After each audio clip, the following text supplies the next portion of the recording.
Satisfação, rapaziada, sejam muito bem-vindos a mais um vídeo do meu canal.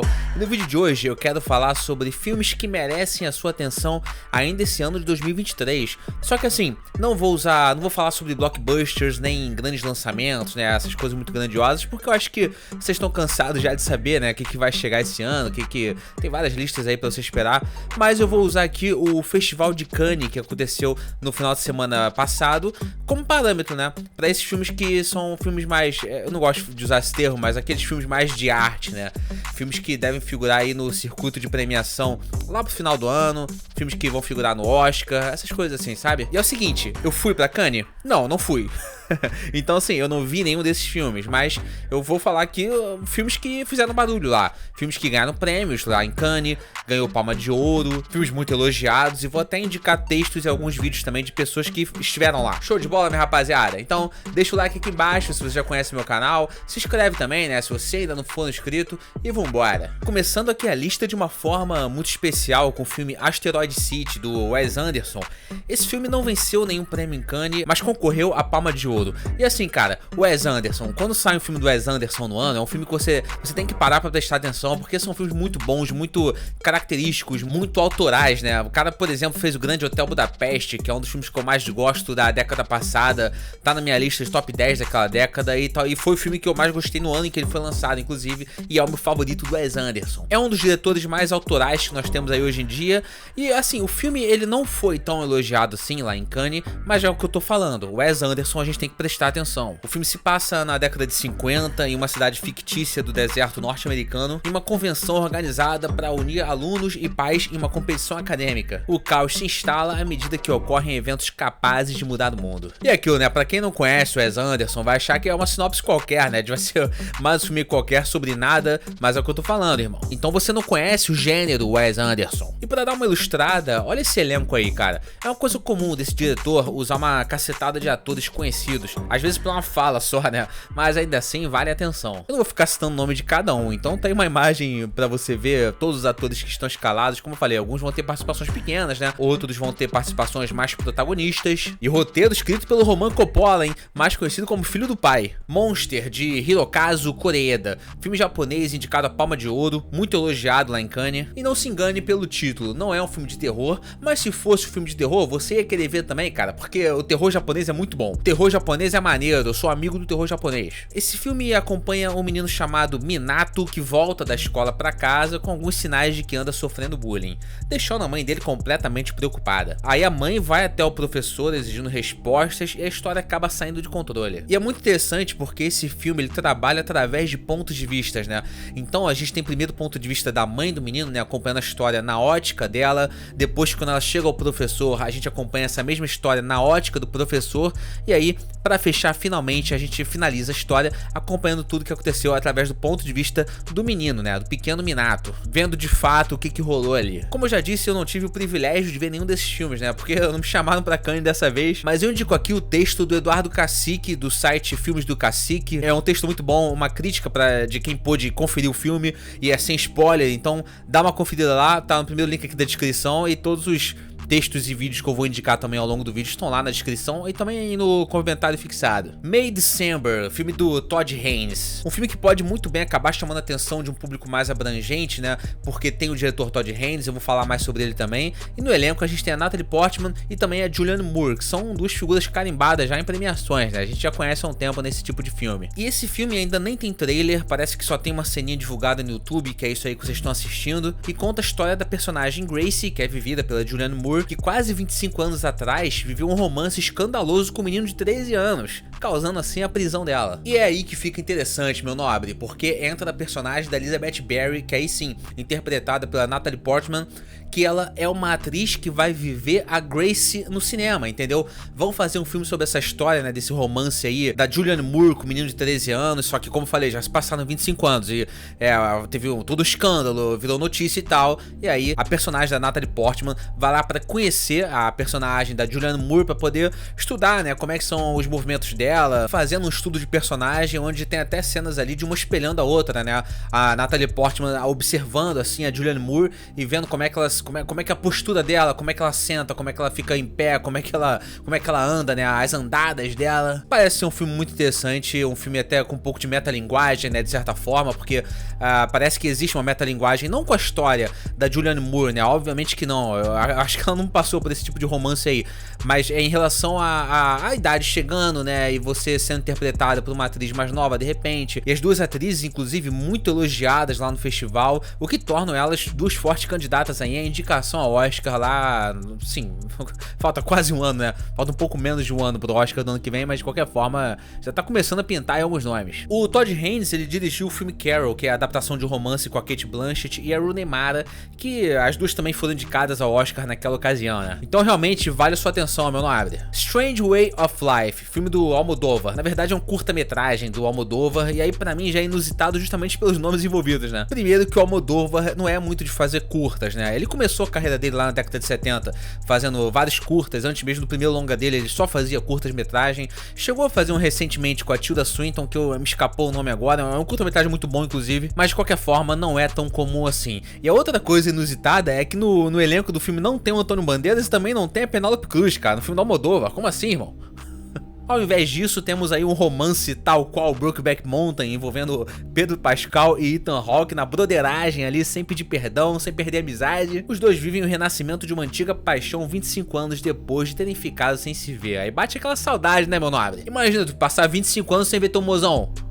O trailer passa uma vibezinha ali de tensão também, então não vai ser só romance, é um filme western com esse plano de fundo aí, né? Agora, rapaziada, por enquanto, o maior candidato a vencer possivelmente um Oscar de melhor filme estrangeiro no ano que vem, que é um filme francês chamado Anatomie d'une Chute, da Justine Triet, que é um filme que venceu a Palma de Ouro nesse festival de Cannes. Filme também muito marcado pela agressão física que a Justine Triet sofreu aí da Jane Fonda quando foi buscar o prêmio. Levou uma porrada na cabeça, irmão. O que é isso, cara? Esse filme também ainda não tem trailer, tem algumas ceninhas soltas assim, mas conta uma história, assim, muito simplificada na sinopse, né, de uma mulher que foi acusada de matar o próprio marido. Na tradução literal do filme seria a anatomia de uma queda. E acho que dá pra ver por essa imagem aí oficial que realmente o marido dela morreu de morte caída, né? Não conheço muito o trabalho da Justine Triet, eu te confesso isso, mas ela se torna aí a terceira mulher a vencer a Palma de Ouro, né, no Festival de Cannes. E como eu disse, forte candidato aí ao Oscar de melhor filme estrangeiro no ano que vem, mas de novo, sempre muito cedo, né? Ainda, pô, a gente tá em junho, irmão, falta muito. Só que um outro forte candidato também a essa categoria no Oscar 2024 é o alemão The Zone of Interest,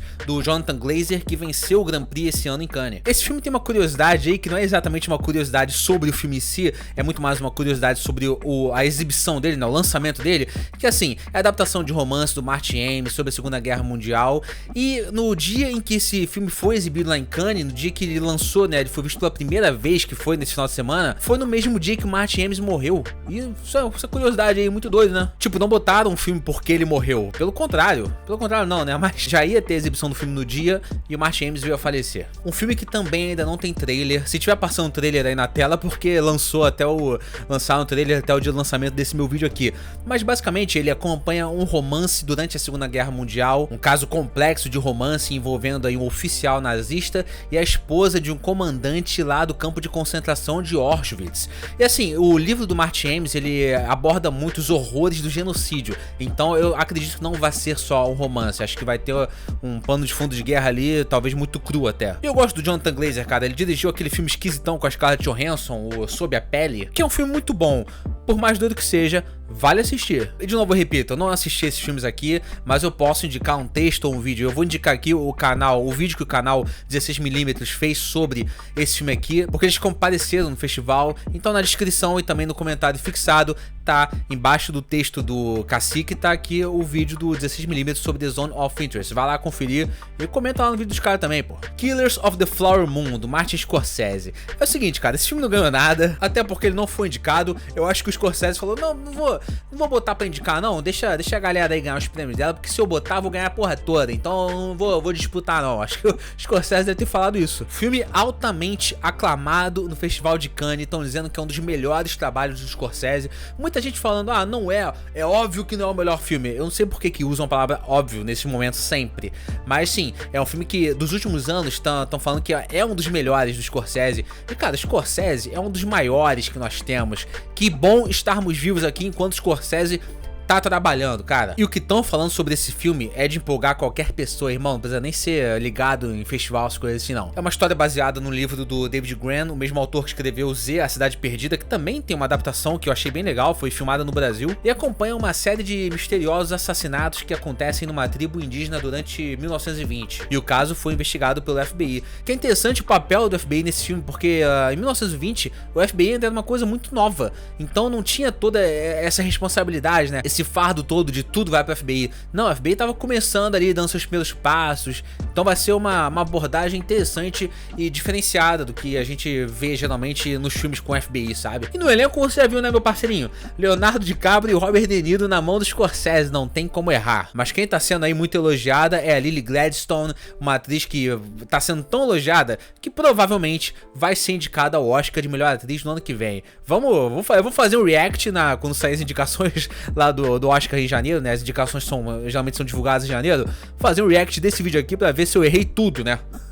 O Jesse Plemons tá no filme também, que assim, inicialmente eu achei que ele ia interpretar alguém esquisito ou irmão de alguém, porque ele é sempre irmão de alguém no filme, né?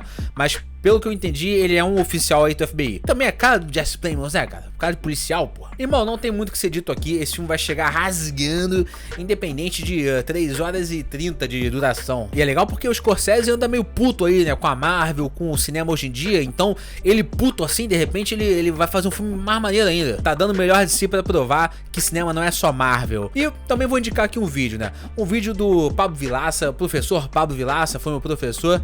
E pra mim esse cara, falando de Scorsese, é o melhor que tem. É a autoridade aí no assunto, porque ele tem um curso sobre Scorsese. Então vê o vídeo aqui do Pablo Vilaça também no comentário fixado, falando sobre The Killers of the Flower Moon. Jeanne du Barry, filme que também não concorreu à Palma de Ouro, mas teve a responsabilidade de abrir o festival, além de marcar a volta do Johnny Depp ao cinema, né, meu nobre? Assim, te falar que desde o começo, assim, eu ando com a impressão, andava ainda mais com a impressão de que esse filme ia ser um flop, um Oscar bait do cacete. Mas não só o filme foi aplaudido por 6 minutos no festival, como o próprio Papai Depp também foi aplaudido, cara. A gente já viu isso acontecer várias vezes, né? O Tom Cruise foi aplaudido assim ano passado, o próprio Brendan Fraser na exibição de A Baleia também. É um bom sinal, apesar de eu sempre achar estranho você ficar 6 minutos batendo palma, né? Fica aí, pausa o vídeo aqui, tira 6 minutinhos, marca no cronômetro e fica batendo palma, vê se não vai te encher o saco, pô.